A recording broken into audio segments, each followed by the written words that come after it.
All right, Dr. Charles Raison, welcome to the show. Thank you for having me. So you are a psychiatrist, you're at the University of Wisconsin, and you got this book out called The New Mind-Body Science of Depression. I really enjoyed it. It was basically having like all the latest research about depression in like one place. But tell us about your background and like what's the approach you take at looking at depression and treating depression? Yeah.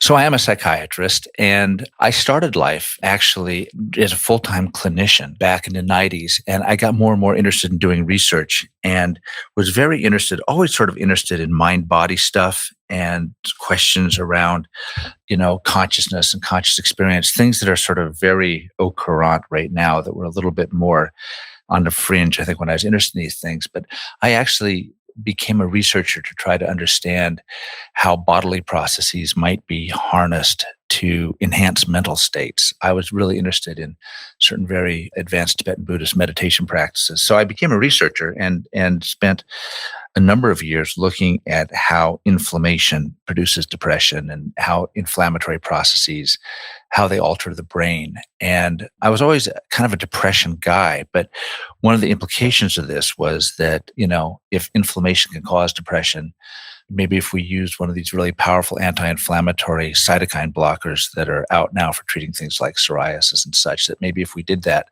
we would discover a brand new antidepressant. And as it turned out, that wasn't true. There's an interesting story there. But that got me into this sort of business of trying to discover new treatments for depression in general, and especially old new treatments. So a lot of the work I do these days is not just inflammation, but looking at things I call ancient practices, things that humans discovered repeatedly across history, often used for spiritual purposes or healing purposes that I'm trying to retrofit and look at as antidepressant strategies. So we've done work with heat, with hyperthermia, and I'm much involved in this movement currently to see if psychedelic medicines might have promise for the treatment of depression. So long answer to a short question, but that's pretty much who I am. Yeah, that's the way I discovered you, was your research about the connection between inflammation and depression. We'll get in that to the bit because it's novel, it's different. A lot of people don't connect inflammation and depression. So we'll get to that here in a bit. But let's start off with this question. In the beginning of your book, The New Mind-Body Science of Depression, you start the book off with your co-author with this provocative question: does major depression even exist? And I'm sure there's people who are listening to this episode who have experienced major depression or know someone who has. So they're probably thinking, well, this is a really silly question. Of course it does. But why do you think it's important as a depression researcher that you ask that basic question? Yeah, it's a key question. And I've been depressed myself, so I'm right with them. So, my co-author, Vlad Maletic, he's also very eloquent about this. And there's a couple of ways in which depression doesn't exist. It doesn't exist as a single thing, that's for sure, right? So we know, in fact, in the largest antidepressant study ever done, they went back and looked at sort of the different patterns of symptoms people could have. They had like 4,000 people in the study, and they had like 2,000 different presentations. So in a 4,000 person group, there were like 2,000 sort of different depressions. And if you look at how, there's this thing called the DSM, which is the guidebook for mental health, and it lays out the criteria for depression. You got to have 5 out of 9 symptoms. Well, that means actually that two people could be depressed and share one symptom in common and have everything else different. So that's the first thing, is that it doesn't exist as a single thing. The second thing is that there have been a lot of studies that suggest, I think rightly, that on average, depression tends to be associated with certain changes in the way the brain and the body function. But there's no one thing that causes depression, right? So for instance, if you got type 1 diabetes, the reason you got type 1 diabetes is because there's these cells in your pancreas that make insulin called, beta cells, and they get wiped out, right? And if you wipe out the beta cells, you got type 1 diabetes. That's what it is. There's nothing like that for depression, right? There's no single abnormality that all depressed people have to have, or is there an abnormality that causes depression in all people? So it's not a disease state that way. It may be 1,000 different disease states, each one very specific, and we just can't find them. Or it may be that there's 1,000 little contributors, and on average, to any given person's depression, biological contributors. So, if you say, well, so what is depression? Well, I like the question because it's also not true that it just flat out doesn't exist. it does exist. It kind of exists the way Buddhists think the world exists, which is sort of conventionally and provisionally. Depression is a set of symptoms, and it's a disorder that's characterized by people demonstrating or reporting a series of symptoms, much the way most 19th century diseases were, right? So you look at things like pleurisy and lumbago and things like this. They were symptom-based diseases, and that's what depression is. So, for instance, people often want to try to find a biomarker for depression, some kind of blood test. But even a little bit of thought shows that that's kind of a fool's errand, because if the biomarker was absolutely positive but you felt great, no doctor would say you're horribly depressed, you just don't know it. And conversely, if the biomarker was normal but you're suicidal and depressed, nobody would say, well, you can't be depressed, the biomarker's off, right? Depression is a phenomenological condition. It is as it does and as it says. Now, having said that, I said it's not nothing either. It is a tendency. It's like a cloud. It's like a quantum cloud, right? So, if you get really depressed, if your mood gets really down, you're very likely to pull in the other symptoms of depression. That's how they came to form the disorder. So almost always when humans get catastrophically depressed, they get changes in their sleep, they get changes in their appetite, they start having trouble thinking, they often are exhausted, they begin to think about suicide. All over the world, even in like hunter-gatherer tribes, this is the case, right? So what I sometimes say is, if people want my opinion, so what is depression? I like to say that it is the most standard, most common way that human beings break down under adversity. And that is why you see depression in every culture.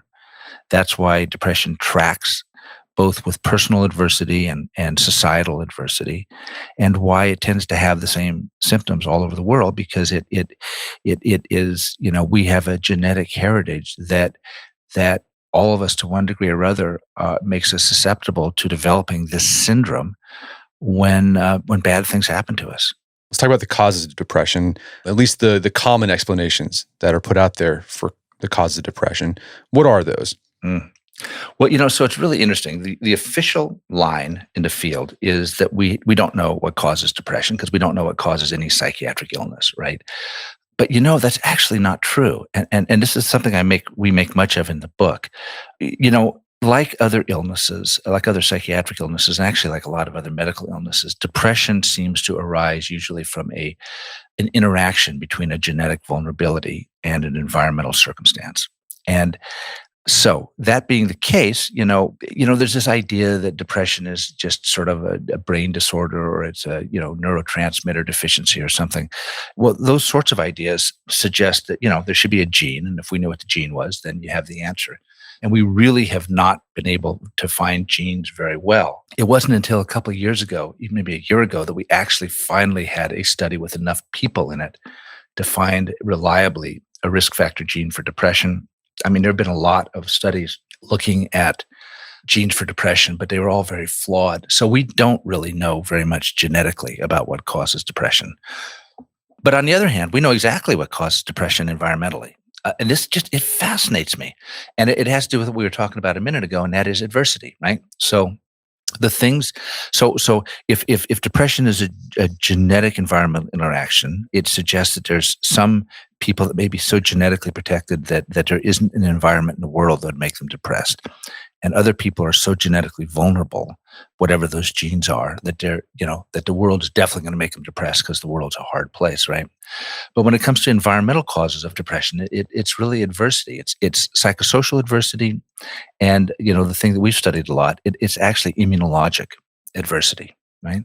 So one of the things I often say is that at the end of the day, depression really seems to be about managing relationships. It certainly is about relationships. It is disturbances and threats in our relationships of all kinds that most reliably produce depression. So, in the human realm, things that are powerful depressogenic factors are losing somebody upon whom your self-esteem, your self-vision requires. It's being shamed. It's losing in encounters when you're up against somebody, what they call agonistic encounters. If you're in a competition and you lose, all these things that essentially at the end of the day, anything that tells a person and they believe it, that they're a failure, that they're a loser, that they're not as good as other people, that they're alone, that they're inadequate to life.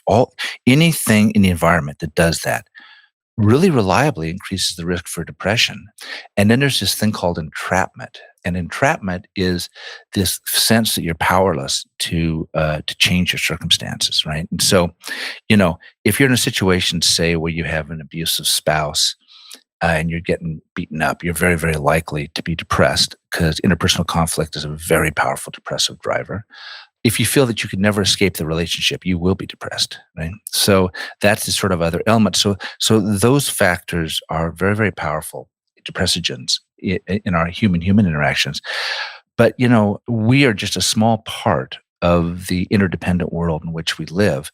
And we have such a powerful and intimate relationship with the microbial world.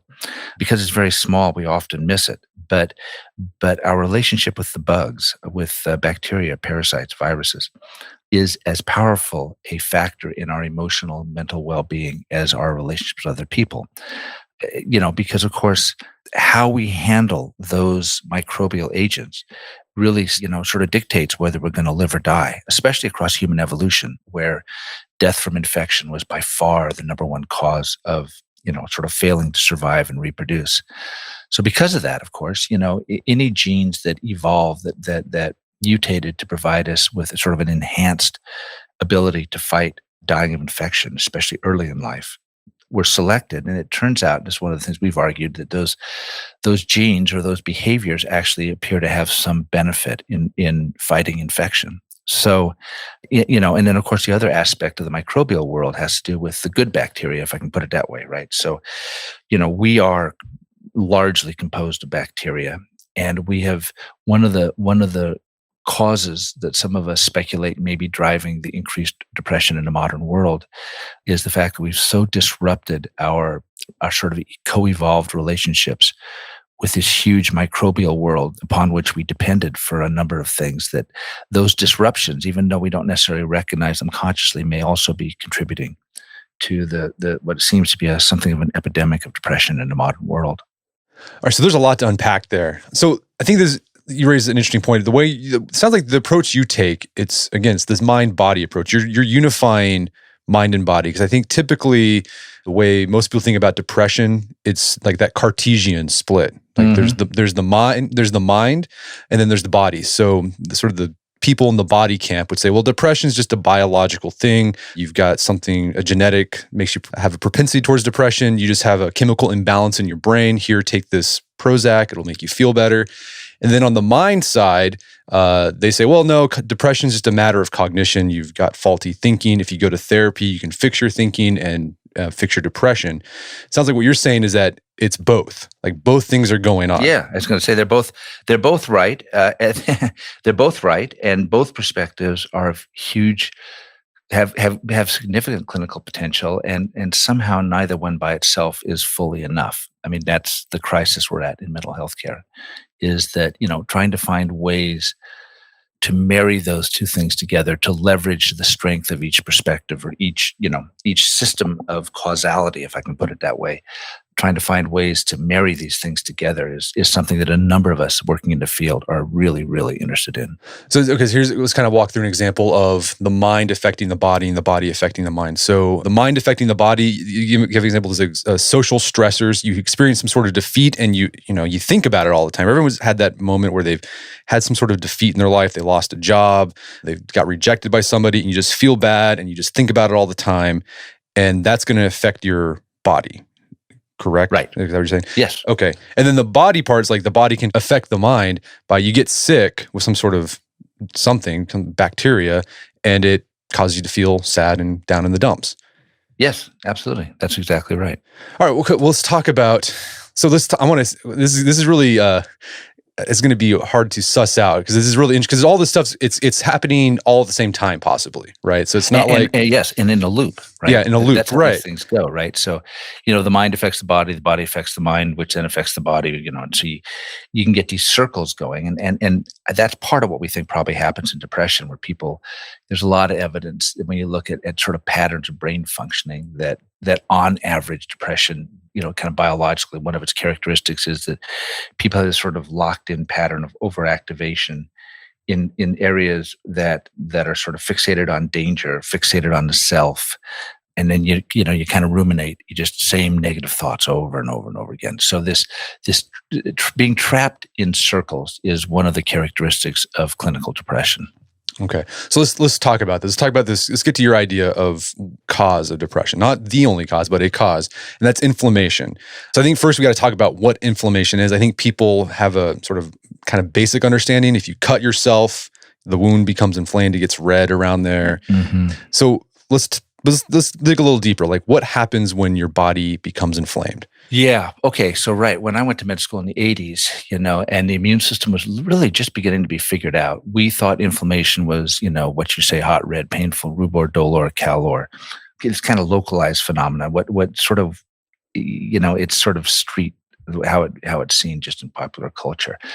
But I think a better way to think about inflammation is step back and think about what happens when you get sick. So think about, here you are, and you've now just picked up an invading microorganism that the immune system thinks is really a threat. The hot, red, and painful finger when you got a splinter in it is because it's trying to kill that invading thing right there at the source, right? But then, let's say that fails and now it's in your body. So what are you going to do? Well, it turns out that mammalian immune systems, especially human immune systems, have two branches. They have a branch called the innate immune system and a branch called the acquired or adaptive immune system. And they serve different functions. The innate immune system is what gets fired off first. So your body sees this dangerous thing, and there's a part of your immune system that recognizes it very generally. It just doesn't like foreigners, basically, right? And seeing that the foreigner is there, it thinks the foreigner is dangerous enough, it pulls out a shotgun and starts firing. And what it fires are these very hot, angry, destructive chemicals called inflammatory cytokines. And they're pretty good at killing dangerous foreign things, but they have a lot of collateral damage. And this is why inflammation over time is associated with things like heart attacks and strokes. It's because it tears up the tissues of the body also. It also makes you prone to diabetes and things like that. But you need this innate immune system. It's sloppy, it's imprecise, but it's very fast. And there are unfortunate children born without functioning innate systems, and they're dead within a week or two. So you got to have it, because otherwise you're not fast enough off the draw to fight these dangerous pathogens. But we've also evolved this other immune system, this acquired or adaptive immune system. And this is what people usually mean when they talk about the immune system, which is that antibodies and T cells and things like that. And this is really an amazing thing. And what it is that your body produces, millions, billions of immune cells, B cells and T cells. Each one of them just randomly has a slightly different pattern on its surface. And that pattern just randomly may or may not recognize a pattern on a bacteria or a virus.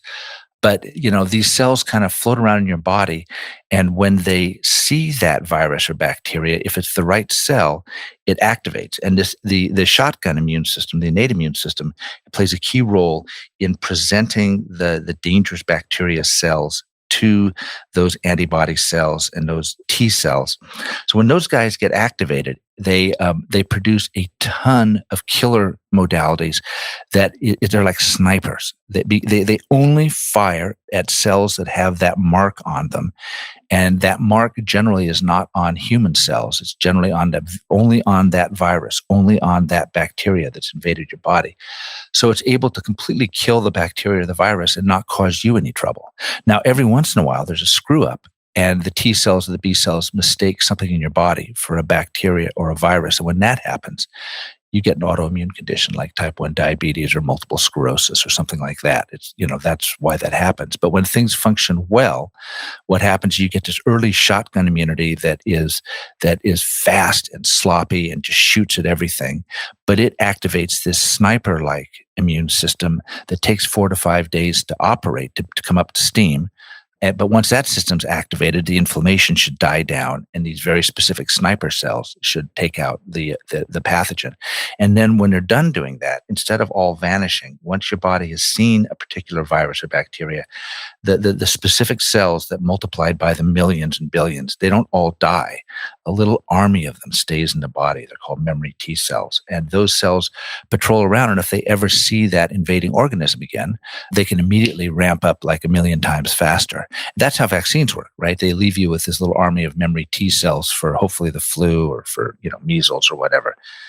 So when we say inflammation, you can have inflammation from either arm of the immune system, but generally what we find in something like depression is hyperactivity of that shotgun immunity, right? So let's think about you getting the flu, right? So what's the first thing that happens?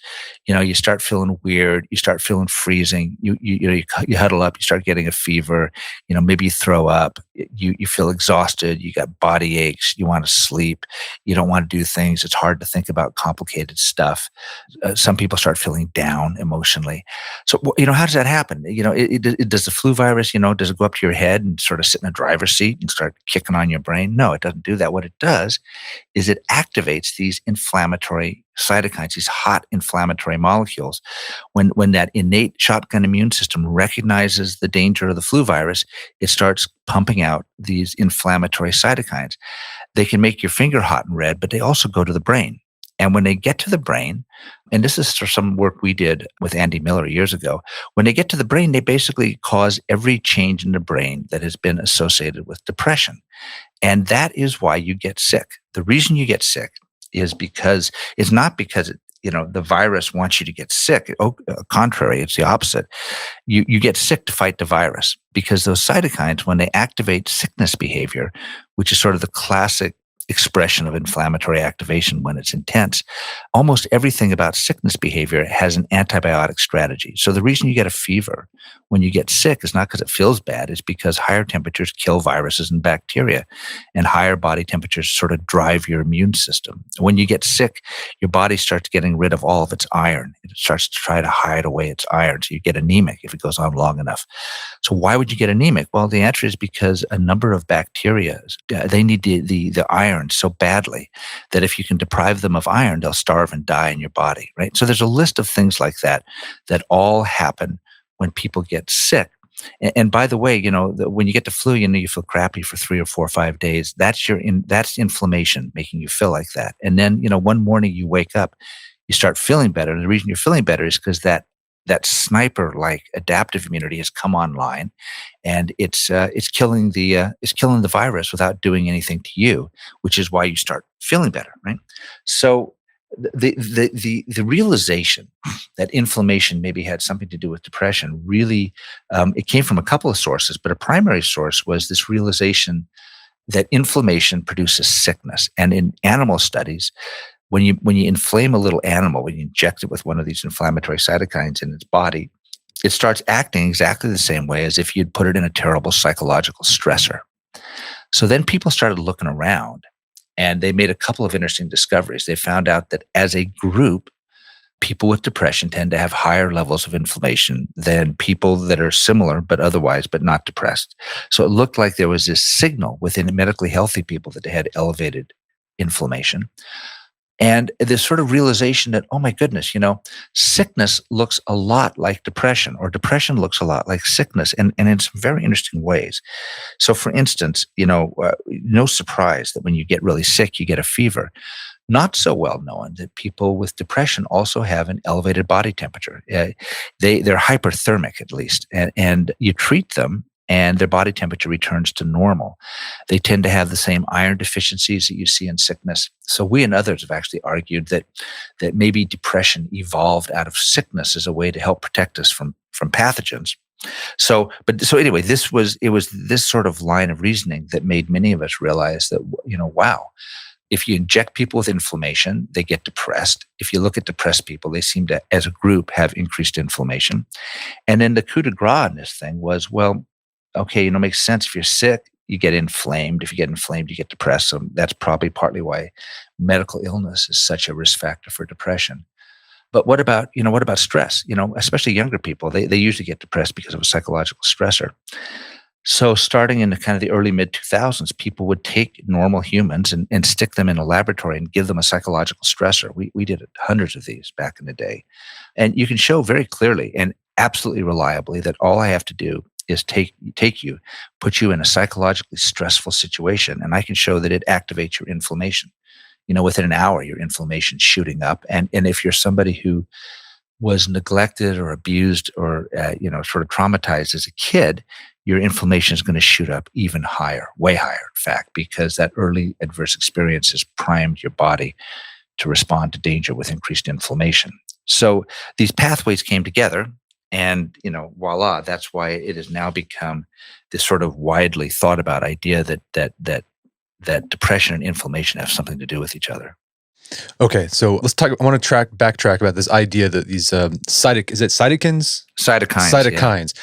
So you say they get to the brain and they cause all the things that we see in depressives. So we're talking, does it disrupt neurotransmitter stuff? Does it change the structure of the brain? Yep. Is that what's going on?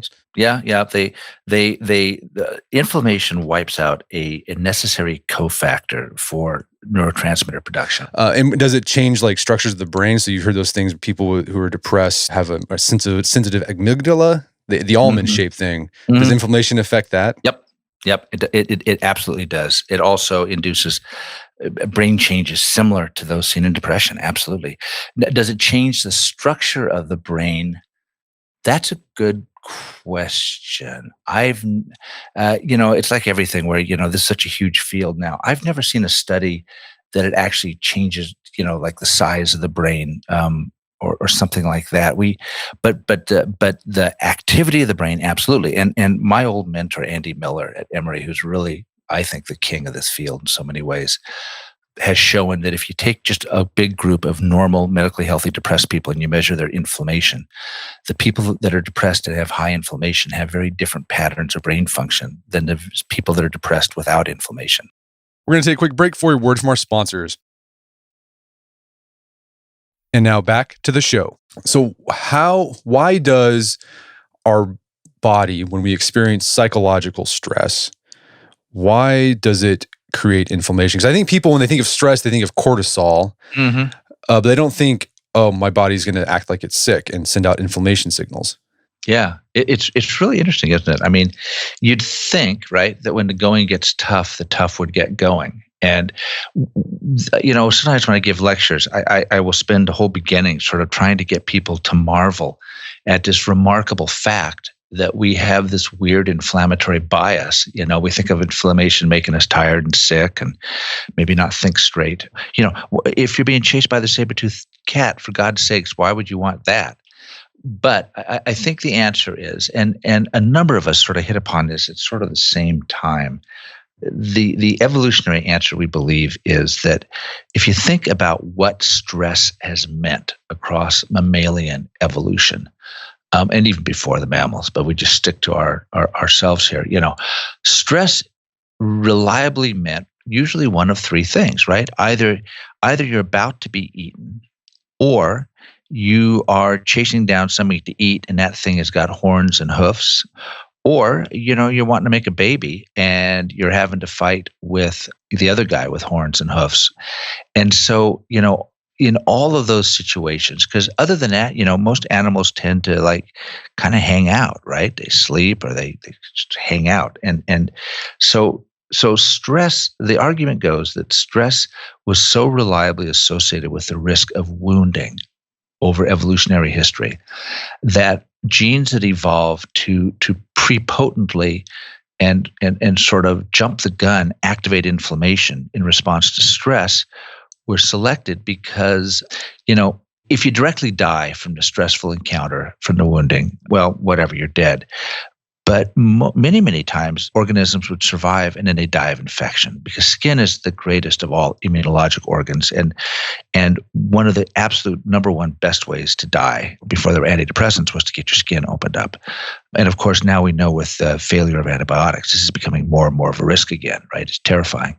So the reason that stress activates inflammation is stress has been a reliable signal that you're in danger of having your skin opened up.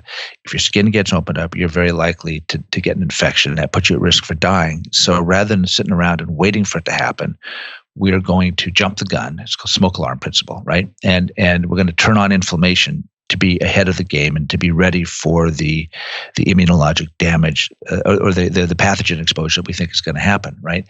And of course, if you do false alarms 1,000 times, yeah, you may incur some tissue cost from the inflammatory chemicals, but all you got to do is not respond once and you're dead.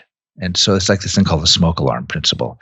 So what we're looking at here, of course, is an evolutionary mismatch in the modern world, which is that for many of us, especially in first world countries, stress does not very often anymore mean that you're at risk for being wounded. Humans tend to make things that are concrete abstract. That's one of the great things our brain does. And so, now all these psychological stressors that are no longer associated with wounding still activate those ancient pathways. They still activate those ancient reactions and produce inflammation, even though the inflammation is of no value as far as we can tell and is actually detrimental. So it's a good case of an environmental mismatch that we are the inheritors of, because the world has changed so fast in modern times. Evolution hasn't been able to catch up. All right, so there's psychological stress, but there's also other kinds of stress too, like physical stress from exercise. That creates inflammation in the body as well, but it also makes you feel good. So what's going on in the dynamic there? So this has been my little, it's funny how we all have our little sort of areas that are fascinomas for us.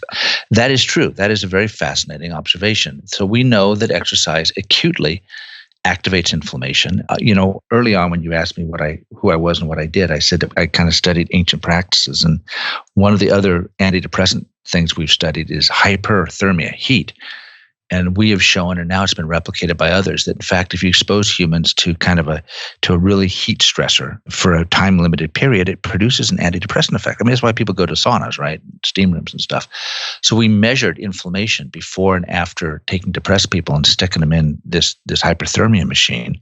And lo and behold, it didn't activate the whole inflammatory cascade. It activated something that looked a lot like what exercise does. And there was a signal in there that the more that inflammation got activated, the better people felt, the more undepressed they were a week later. So there's a little bit of a mystery here. And some of us, including me, think that the answer actually can be seen in exercise. That, if you look, what does exercise do? Acutely, it raises inflammation. What does it do chronically? It lowers inflammation. And so I think for many of these systems, what happens is you can actually strengthen them or toughen them, or in some cases down-regulate them by certain types of acute repeated exposure, right? So there may be cases in which brief exposure to stimuli that induce inflammation may actually have benefits for depression. Years ago, back in 95 or 96, there was a small study out of Germany published in Biological Psychiatry, where they took a very small study. They only took 7 people, but these were really, really depressed inpatients. They were in a psychiatric hospital, and they did something really cool. They shot them up with a bunch of inflammation into their veins and basically made the people sick. And every single one of them had a powerful antidepressant response. It didn't last in most of them, but in several of them, they actually continued to feel better for days and days afterwards.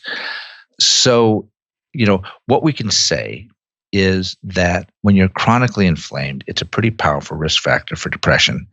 There may be some instances, for reasons we don't fully understand, where an acute inflammatory stimuli might actually have mood protective effects. So it's like the hair of the dog. Sort of like the hair of the dog. Well said. Yeah, that's right. So this sauna research, have you guys figured out like how long you need to stay in a sauna for it to have that effect? Is it like 5 minutes, 10 minutes? No. Well, so So the short answer is no, we have not figured that out. My colleague Ashley Mason at University of California, San Francisco is gearing up to do studies now that will really begin to try to look at that. We got into this. It was sort of interesting. I had two young colleagues who were graduate students of mine in Austria, of all places. I used to teach there episodically, and they worked at a sort of non-traditional psychiatric hospital that did mind-body treatments. And one of them was an engineer. He found an old hyperthermia machine in a basement, rebuilt it, and we decided to stick depressed people in it. And we did. We cooked them up, and we saw this really, striking antidepressant response that was, you could see it 5, 6, 7 days after a treatment.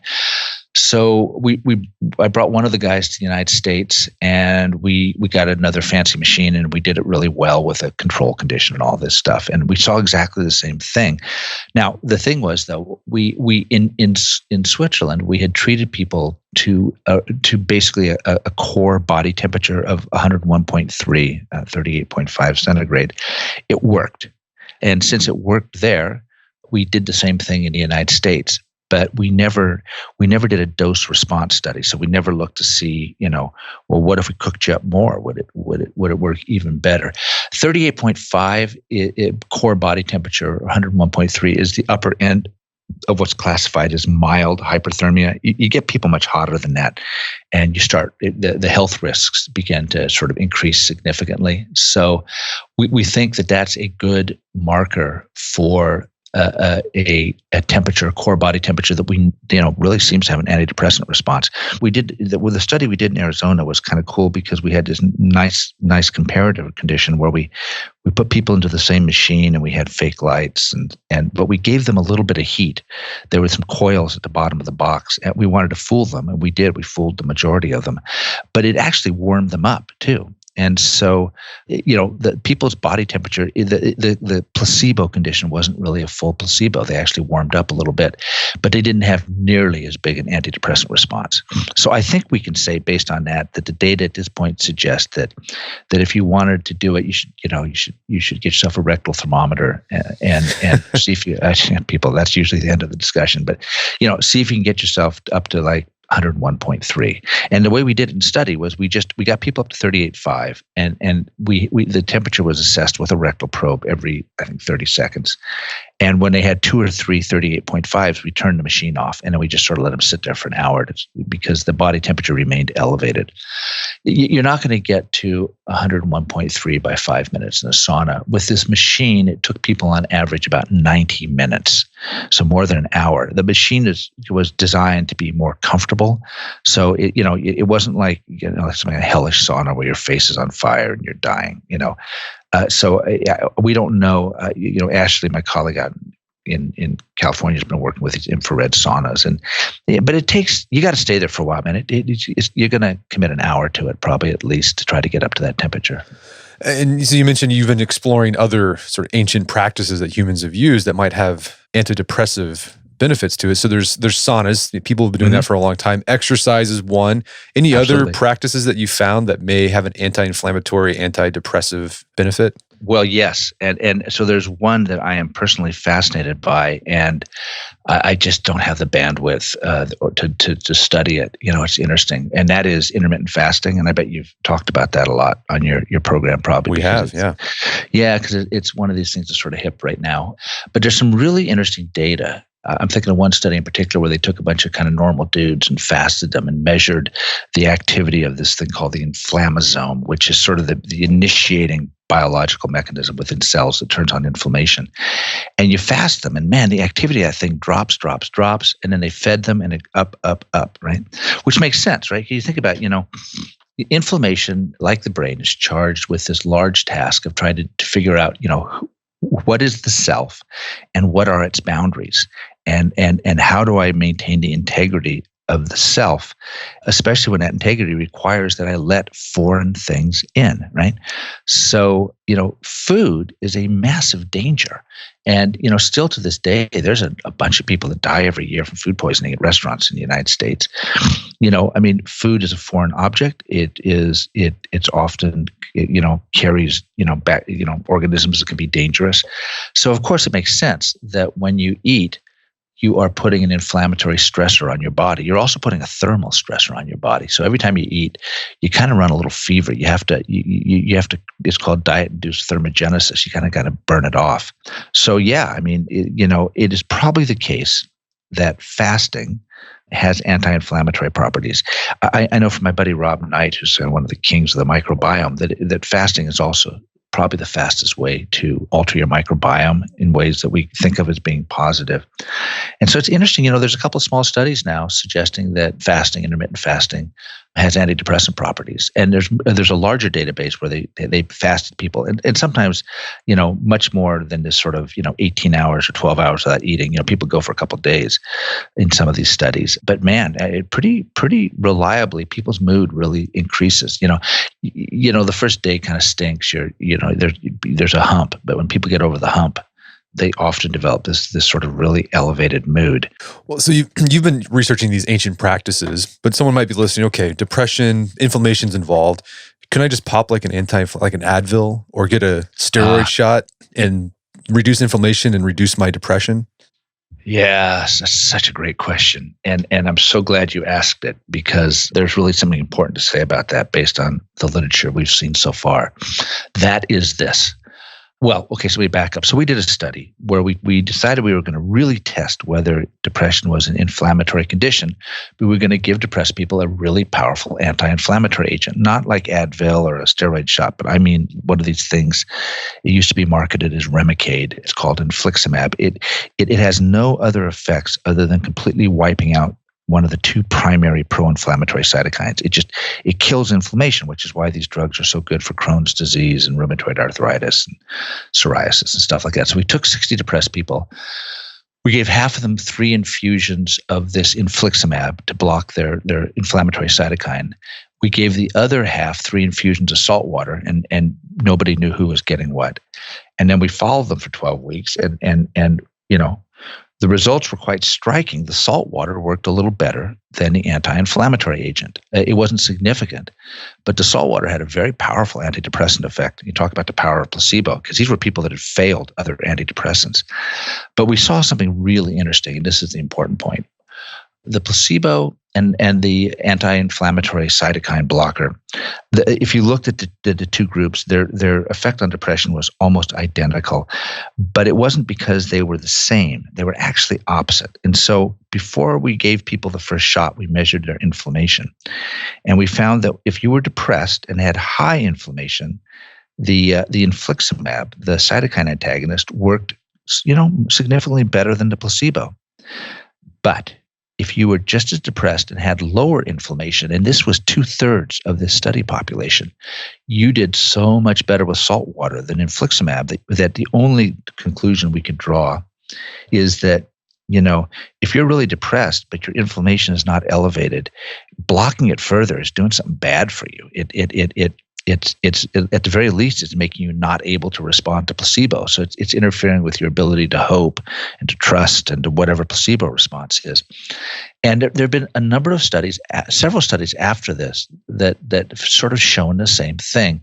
One in particular from Mark Rappaport, who's the chair down at Emory. He did what will forever be probably the world's largest study of omega-3 fatty acids, just as a single treatment for depression. No antidepressants, just placebo or omega-3 fatty acids. And the fatty acids didn't work for squat. They don't have general antidepressant effects. But he took a page from our lesson book and looked at their inflammation levels before they started the omega-3s.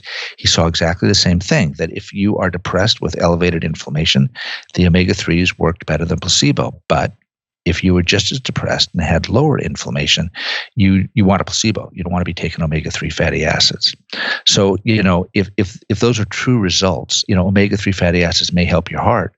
But if you're really depressed and you're one of at least half or maybe 2/3 of people that do not have elevated inflammation, taking omega-3 fatty acid, you're probably not doing yourself any favors. So no, I do not suggest that people routinely try anti-inflammatories for depression at this point.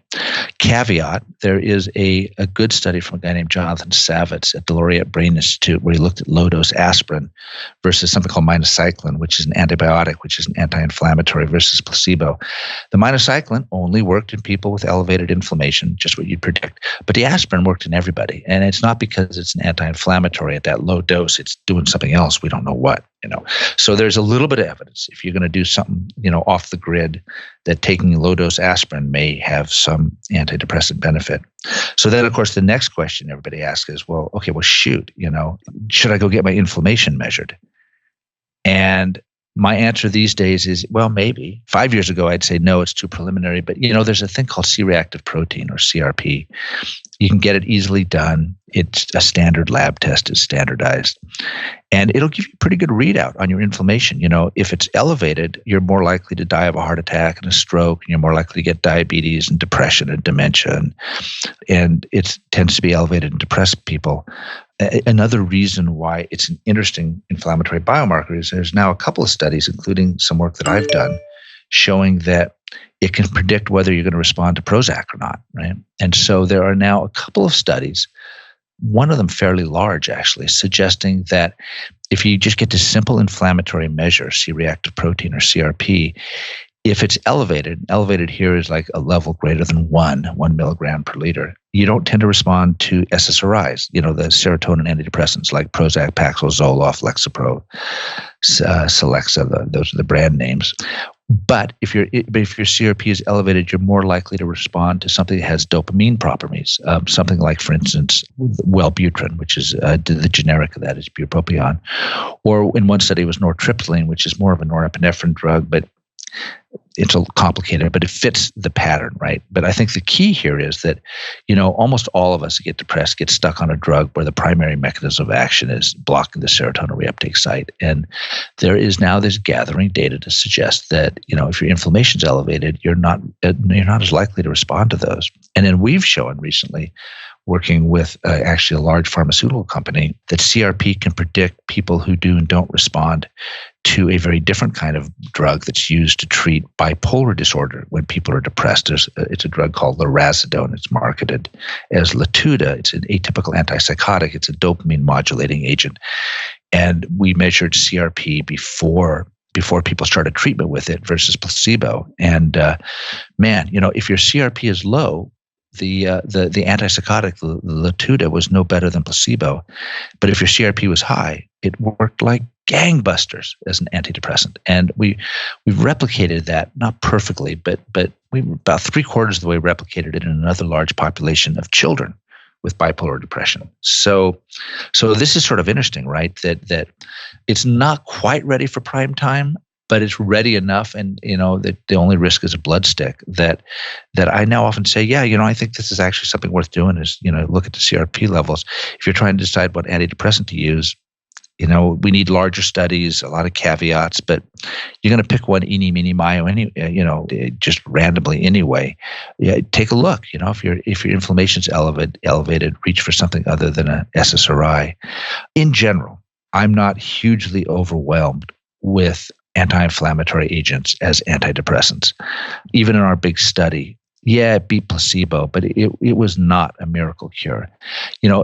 Inflammation is a widespread, ancient process, and it sets in motion a lot of downstream changes, and almost certainly those downstream changes are going to be more directly involved in the production of depression, and those pathways probably make better targets than inflammation itself. Well, and I think it's an important point to make to bring out, as you were talking about those studies about the effectiveness of antidepressants based on your CRP levels, is that you can be depressed but not inflamed, or inflamed and not depressed, right? Absolutely. Both are very true. Because I think people could hear this, like, inflammation, depression. I just go to my doctor, hey, doctor, I'm inflamed. I'm going to sit in the sauna. That's going to cure it. But that might not be, you might not be inflamed, but still can be depressed. Absolutely. Most depressed people are not inflamed. So why is that? Why do some people get inflamed when they're depressed and some people get depressed but not inflamed? Don't know. So this conversation, what this research shows is that, okay, again, there's no single cause for depression, Right. but it's all these different things working together. So as a doctor, or maybe someone who's got depression, like how do you figure out the best approach to help a patient? Like I think at the end of the book, you gave some case studies, which was really interesting walking through, Yep.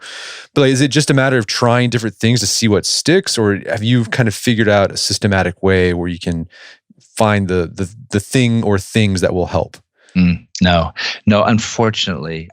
So my opinion, but I know the field pretty well. Whenever you hear anybody talking in depression, that they're going to treat you with a brain scan, or they're going to do a brain scan and tell you what to take, or that they've got an algorithm that's guaranteed to work. No, that's BS. Now, it works sometimes because it induces a great deal of hope and trust and optimism, and those are very powerful effects. But the biology of it is always just really shaky. So, the truth of the matter still is that we don't know ahead of time really who's going to respond to what. The little CRP is a little caveat there. If it really gets replicated, it would be ironic that our first reliable predictive biomarker is not a brain thing, but an immune system thing. But no, the real question these days for me is whether you start somebody on an antidepressant and send them down that path.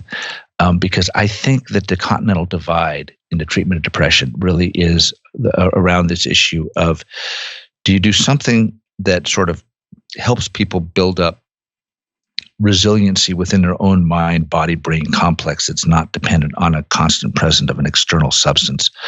Or do you go the other route where you fortify people with a drug that is kind of always on the brain and always there? These are things I never would have thought of 15, 20 years ago. 20 years ago, I thought antidepressants were like brain food. I thought they were like, fertilizer for the brain. Unfortunately, we now know that when antidepressants really help people, which they do, no doubt about it, and they're lifesavers, no doubt about that. But in our time and place, many, many people, once they've kind of gone down the antidepressant path, find that they don't do very well if they go off the antidepressants. There are really convincing data that starting an antidepressant and stopping it is more likely to make you depressed in the future than having never started it in the first place. Oddly, placebo responses are more durable than antidepressant responses when you take away the placebo or the antidepressant. Psychotherapy responses, while not perfect, are also more durable. One of my huge interests in psychedelics is not just the fact that they have a different mechanism of action in terms of inducing psychedelic states, but they seem to, one treatment lasts 6, 7, 8 hours. And then in certain populations, especially now, there's a study out from NYU, people report being undepressed 3, 4 years later. It's like it was a reset, right?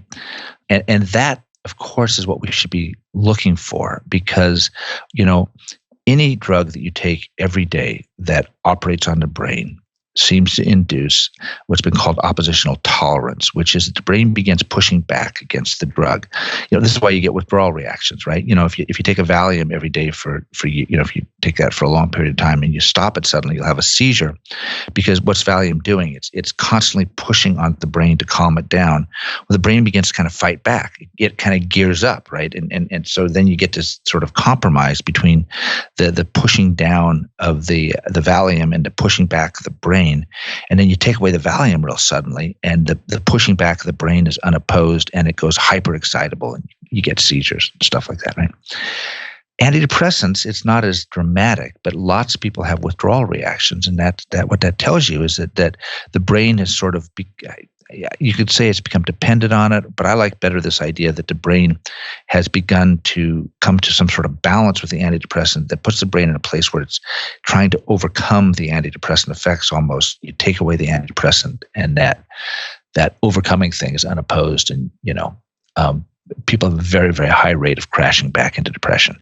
One of the surest way to make people depressed, if they're not depressed, is to suddenly stop their antidepressant.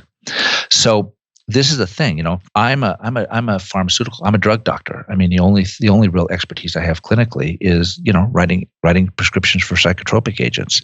And, I've seen a lot of patients over the years, and I can promise you that, God, man, damn, some people these agents really work great for.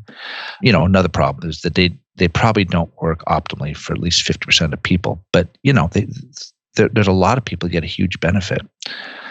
But I worry increasingly about anything that the human side becomes utterly dependent on. We tend to then tends to weaken the human element. And then this is where you see this increased risk of relapse and such. So I've gotten more and more interested in how we can begin to find treatments for depression that instead of inducing some sort of state of dependency where the human is now joined like almost like a cyborg to the technology, say the antidepressant, that what we've done is found a technology that actually strengthens people, stimulates them, so that this intervention drops away, but the person is now in a self-sustaining state of enhanced wellness.